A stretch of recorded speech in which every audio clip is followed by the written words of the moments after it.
Well, I've got my eye on this little question over here. This is kind of interesting. It says, we learned in school about parts of the human eye. I am still unclear on the rods and cones work in the retina to sense light. What is the difference between the rods and cones, and how do they help us see? Yeah, so rods and cones are really fascinating. Rods and cones are structures that are collectively referred to as photoreceptors. Photo is the sort of science-y prefix for light. I don't know if that's a Greek or a Latin prefix, but in any case, photo means light, and then receptor obviously means something that receives information or a signal. So a photoreceptor is going to be a structure, a cell-based structure that reacts when it is hit by light. Cones and rods work in different ways and sort of give sort of a multi-dimensionality to the way that we're able to see. So rods have the ability to perceive lightness and darkness. So as light hits them, they're able to perceive how intense that light is. And so they're able to see, again, brightness and darkness, and then also movement. And so in your eye, you're going to have a mixture of rods and cones embedded together. I think I've even got a picture here that'll sort of show us. Yeah, if we could jump to my screen really quick. I just have a scanning electron microscope picture of an eyeball way up close. And you can see right here we have rods are these smaller structures and cones are these larger structures here, and they're sort of embedded together. And again, the rods are receiving light in some capacity, and they're able to tell how bright that light is, how intense it is, and sort of motion from that direction of light. Okay, so then cones are maybe the thing that we think about a little bit more, because cones are what allow us to see color. And color is something that I think really is important to us as humans.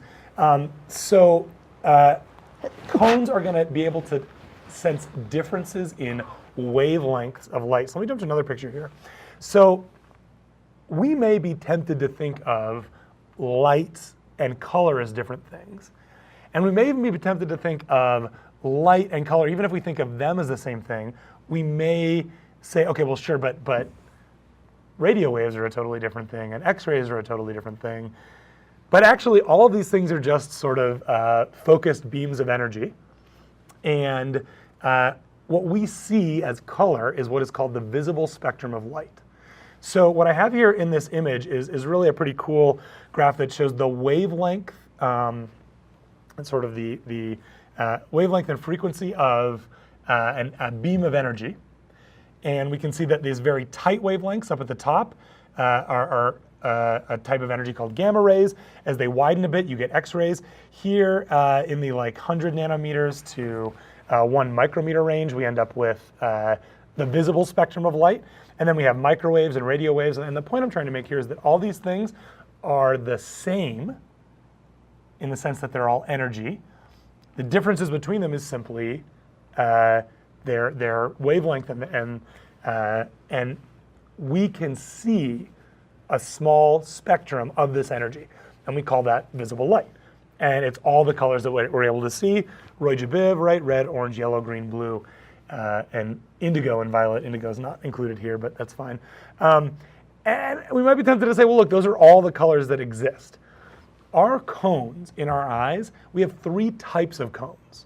And we refer to them as I think, small, medium, and large cones, related to how small or large the wavelength they can perceive is. What this ultimately lets us do is it lets us perceive red light, blue light, and green light.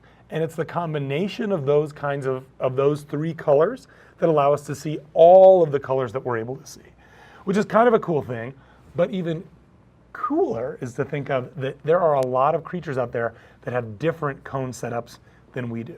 And to make this point, I'm going to reference I'm going to show a little bit from a web comic called The Oatmeal, which is an amazingly cool comic. And this guy who runs this does a really good job of explaining sciencey concepts.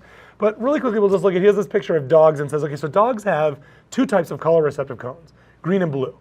And so that lets dogs see blue, green, and a little bit of yellow, because you can mix green and blue light to get yellow. Humans have 3 types of color receptive cones. We have green, blue, and red, as I already mentioned. And that additional red cone allows us to see all of the colors that we see just through the mixing of light, right? And so you might think, oh, we're pretty great. We're pretty evolved. We can see so many more colors that dogs can't. But did you know that butterflies have 5 types of color receptive cones?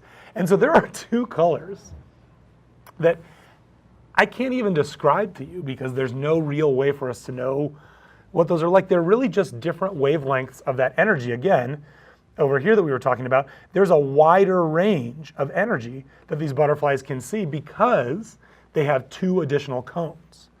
But the really mind-blowing thing, and I'll wrap it up here after this, the really mind-blowing thing is that there are creatures that have even more than 5 cones.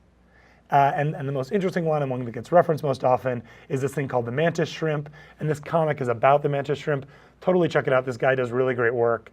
But as he points out, they have not 2, not 3, not 5, but 16 color receptive cones. And so an ability to see an incredible range. And so what that would mean is that this creature could see could see heat energy. So imagine, I can see Jeff across the studio from me here. If I could see like a mantis shrimp, I could actually see the heat off of Jeff's body as if it was color. And this is what we see when you see people that use infrared goggles, right?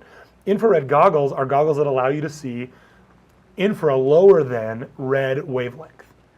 So we can't actually see this stuff with our normal eyes, but these goggles pick it up and turn it into something that we can see. And so infrared goggles allow you to see things like heat emitted from a body. But certain animals like the mantis shrimp, butterflies, and surely many others out there are able to actually see heat as a literal part of the world that they live in. So I think that's pretty cool. But anyways, back to the original question. Rods let you perceive intensity of light and movement, and cones let you perceive color. And we have 3 kinds of cones as humans.